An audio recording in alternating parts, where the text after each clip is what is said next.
jàpp nañ ni importance bi fii bi gën a am mooy le fait que le Sénégal puisse se montrer attractif en termes d'idées maanaam genre kuréel yooyu dafay permettre Sénégal mu mën capter ay investissements directs étrangers yoo xam ni aujourd'hui le monde est en train de changer et la perception de la population est souvent différente des réalités d'exécution de l'économie mondiale. Certes,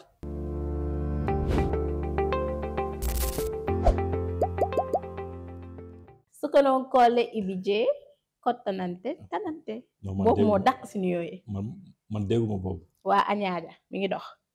Ça dépend. mi ngi dox ñaaje. ah mi ngi dox ndax dernièrement def nañ fi forum de l'investissement dëkk bi mi ngi dox de. O saaxale kaata dom. Donc on va parler du forum de l'investissement. D'accord. Donc lan mooy forum de l'investissement. Bon, comme ça a été vu par beaucoup de monde, c'est des rencontres, souvent des B2B, qui sont organisées par certains pays pour attirer des investisseurs. Aussi, peut-être ñu jox leen ñoom ay opportunités de rencontre avec les autorités yoo xam ni en temps normal, suivant les agendas duñ ko am. Genre kuréel yooyu nag jàpp naa ne lu am solo la parce que bu dul dara dafay permettre nga rayonner dëkk. Au-delà du fait d'aider à faire rayonner un pays, ça aide aussi à mobiliser des capitaux qui contribuent à faire avancer un pays.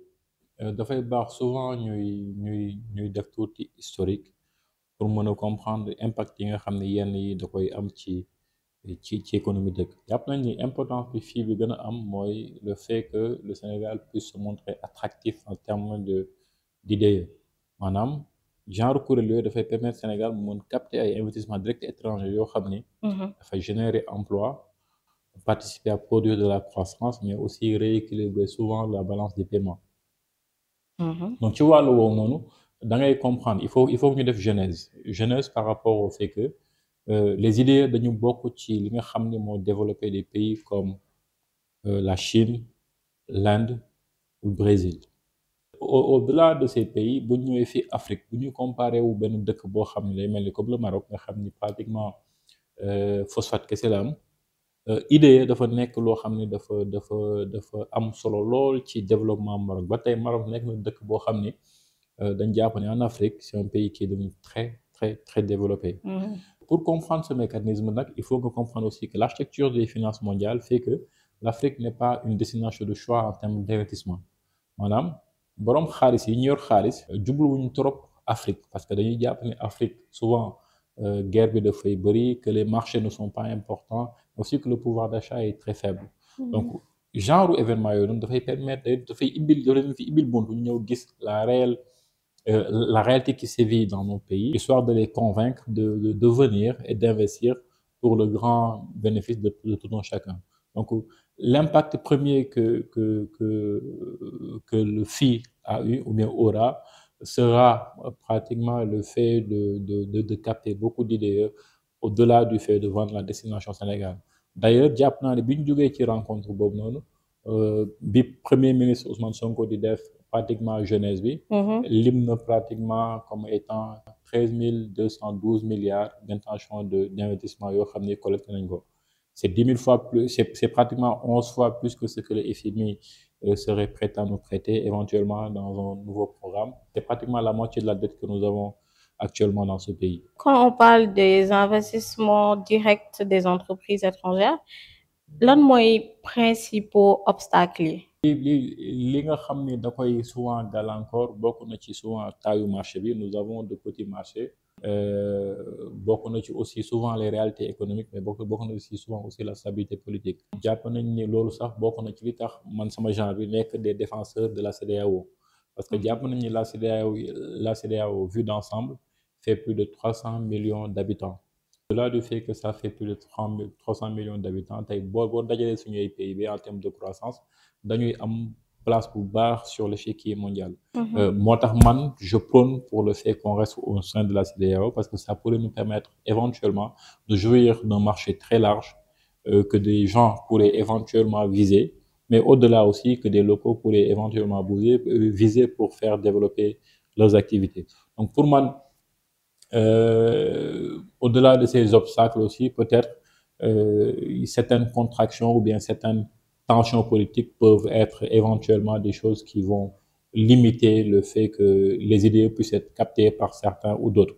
Maintenant, il y a aussi le fait que souvent, les gens pensent qu'en Afrique, la main-d'œuvre n'est pas très bien développée, de sorte que ces gens-là ne soient pas trop enclins à venir soit installer des usines ou bien investir dans des choses qui pourraient produire de l'emploi et consorts. Sénégal, yan secteur ñoo gën a attrayant pour les investisseurs. C'est l'énergie boo xoolee je pense que le premier ministre tamit bi muy def débrief bi wax na ci nee na des investissements sont attendus dans le domaine de l'énergie. À part l'énergie, souvent il arrive que l'on ait des investissements à capter dans le domaine du transport et les BTP. mën naa ne même li nga xam ni jàkkaarloo ñun bokk nañ ci investissement yoo xam ne capté woon nañ ko. muy le BRT nga xam te quoi qu'on puisse dire tey mu ngi jur njëriñ yoo xam ne askan bi yëpp mu ngi koy gis. Léegi quand on parle toujours des IDE, est-ce que am nañ benn matuwaay en place mën a mesurer lu mu mën a bénéficier économie Sénégal? Oui, xam nga tey supposément le SENUCED a chiffré les idées qu'on a eu à avoir dans ce pays en 2023 à l'ordre de 2,143 milliards de dollars. C'est à peu près un peu plus de 1000 milliards CFA qui ont été injectés dans ce pays et investis. Mais quand tu fais un comparatif par rapport à tout ce qui se fait dans le monde ou à tout ce qui se fait dans l'Afrique, c'est extrêmement faible. Quand je dis que c'est extrêmement faible, dama lay jox benn exemple bu ndaw barki démb dama xëy gis ni au Maroc ils sont en train de lancer une usine de fabrication de moteurs d'avion. Ça coûte un plus de 500 millions de dollars. C'est pratiquement, on va dire, un peu le quart de ce que le Sénégal a eu en 2023. Et ça, c'est un projet parmi d'autres au Maroc. Le Maroc fait des voitures, le Maroc fait une chose qui attire les capitaux étrangers, parce que le Maroc, au-delà des facilités d'ordre fiscal, mais le Maroc se débrouille aussi pour mettre un cadre qui les arrange, mais aussi leur donner les main-d'œuvre qu'il faudrait. Et en retour, le Maroc jouit de tous ces investissements en création d'emplois, en paiement de taxes et aussi en équilibrant sa balance des paiements. Barki de moo ñaay leen gis tout ce qui se passe actuellement population bi génn commencé casse ni que ils vivent pas bien. Mais il y a des impairs partout dans le monde. Je donne un exemple. Dama dem Sri Lanka un jour, Sri Lanka, c'était sur une conférence sur la démocratie et pratiquement le populisme, c'est la montée du populisme. Bi ma paree conférence bi, j'ai un peu fait le tour de la ville. May def le tour de la ville, j'étais avec un chauffeur privé que j'avais pris. Ñu gis ay bâtiments publics en plein centre-ville, ay immeubles. Ma ne ko immeuble yi lan la mu ne c'est des habitations que le gouvernement donne gratuitement. yaa ma dégg bi ñu ñëwaatee on est revenu ci wetu aéroport bi cité bi mu dëkk moom pour que ma changé wu. waa ji mu ngi dëkk ci benn cité fermée. Au-delà de cité fermée bi mu ngi dëkk ci benn R+1. Il paye $200 le mois. $200, c'est l'équivalent de 120 000 francs. Il m'a dit $200 le fay. Moi, j'ai fait le supermarché et consomme. Je lui dis, pourquoi alors vous avez viré votre président? Et période bon, on a émeute moi en Sri Lanka, bon virer le président éventuellement du palais. Il m'a donné des raisons que moi, Sénégalais, j'ai un peu eu du mal à comprendre. Avoir du mal à comprendre parce que moi, j'habite ici à Dakar. On sait que juste pour un studio normal, il te faut 200 000 francs. C'est bien plus que les $200 qu'il paye pour une maison proche de l'aéroport, dans une cité fermée, goudronnée et tout. Donc, juste pour dire par là que aujourd'hui, le monde est en train de changer et la perception de la population est souvent différente des réalités d'exécution de l'économie mondiale. Certes, il y a un grand déséquilibre qui est là, mais pour moi, ce déséquilibre, c'est vrai, peut être réglé en changeant le système. D'ailleurs, parmi les livres que j'ai eu à lire, il y a un livre de Joseph Stiglitz qui prône le fait que la façon de redistribuer la richesse au niveau mondial pose problème. Il y a un déséquilibre entre livre de peuple, pouvoir et profit. Il y a un déséquilibre entre le profit, les rentes et les salaires. C'est-à-dire, pour Stiglitz, ceux qui investissent prennent, du mot soudan pour moi, le gros des investissements. Et dans une société où pratiquement le luxe est à bout de clic, et l'exaspération monte très rapidement. Donc, si le système mondial voudrait éventuellement sortir de la crise dans laquelle elle est, il faudrait un rééquilibrage entre profit, rente et salaire. rééquilibrage qui permettra de canaliser mieux les frustrations que les gens du bas vivent, que les gens du bas vivent, pour que peut-être la paix puisse régner partout.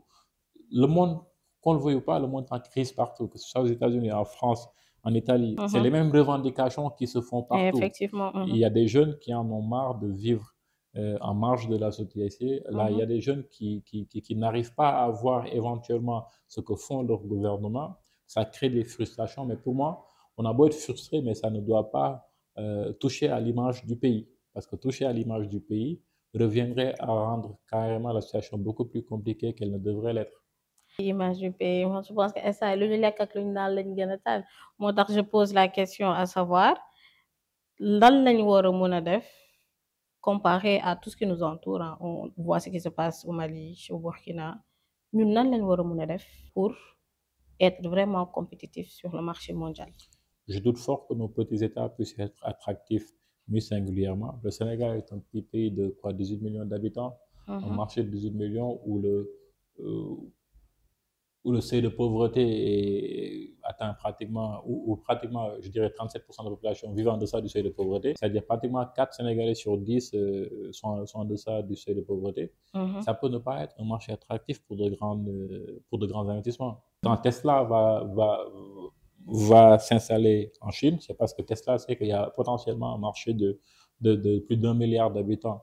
Au-delà de ce marché de plus d'1 milliard d'habitants, Tesla sait que le niveau de revenu est assez correct et qu'éventuellement, il y aura des débouchés pour son activité.